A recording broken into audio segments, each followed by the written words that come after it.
Continue his youth sports medicine series with some cautions for little leaguers and their parents. And sports reporter Dan Powers is with our live eye today. And Dan, you look like you're in a place with a bunch of bicycles that don't go anywhere. That's right, George. I'm sitting here and I'm checking out some of the equipment right now inside the Bone and Joint Clinic.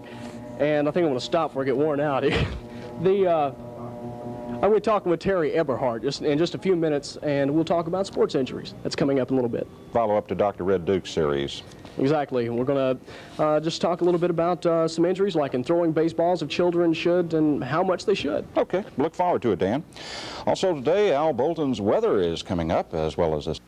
And we're going to continue what Dr. Duke was talking about the kids and the injuries they can get, permanent injuries. You know, he was given the ratio of five times the age, and like we were talking, I'm not sure that I agree with that, because of throwing from home plate to second base is pretty tough a lot of times, and just lobbing it. So I'll tell you what, we've got Dan Powers here, George, and Dan is over at the Bone and Joint Clinic with Dr. Bundricks and Burt, but Dan today is with Terry Eberhardt, who's a physical therapist who knows a lot about this sort of thing. So Dan, y'all watch Dr. Duke. What's the situation? How do you feel about it? Well, George, we talked, Bob and George, we talked about the story a little bit, and we're going to talk some more about it. And the age times 5 principle, you know, what do you think about that, Terry? Well, that's somebody's own opinion.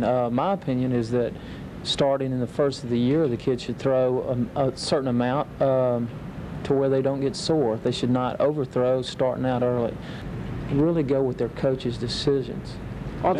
Excuse me for interrupting, Dan. This is George. George. I'd like to ask Terry, while you're on that subject of the numbers that you're throwing, Dan, what does Terry think about Little League coaches teaching the younger kids how to throw curveballs and some of the more exotic pitches? Sliders. Sliders, when their arms are not developed? Tell us about it, Terry. We've experienced a number of kids that have started throwing curveballs early, and they develop some tendonitis greater than the other kids that are not throwing these balls. A lot of them put emphasis, say at 11 or 12 years old, where they shouldn't do that. They should learn to throw a good straight pitch and develop that as they get older, because not only with tendonitis and overuse syndrome, you also have some bone growth. The bone is not matured completely, and you could even disrupt some of the bone growth as it's developing. Okay, well, Dan, I'll tell you what, you start to ask a question and we interrupt you again. It's not your day today, but our time is up. I'll just sit here. And Terry, thank you very much. And I'll tell you what, Terry, can you work with Dan a little bit? He's been using the typewriter, and the fingers on his right hand are really in pretty bad shape. I'll tell you what, our workouts have been so tough at the station. We throw the Nerf ball in the hall, and that's about as far as it goes. Thank you a lot, Dan. Thank you a lot, Terry. Well, here's what's happening today in sports.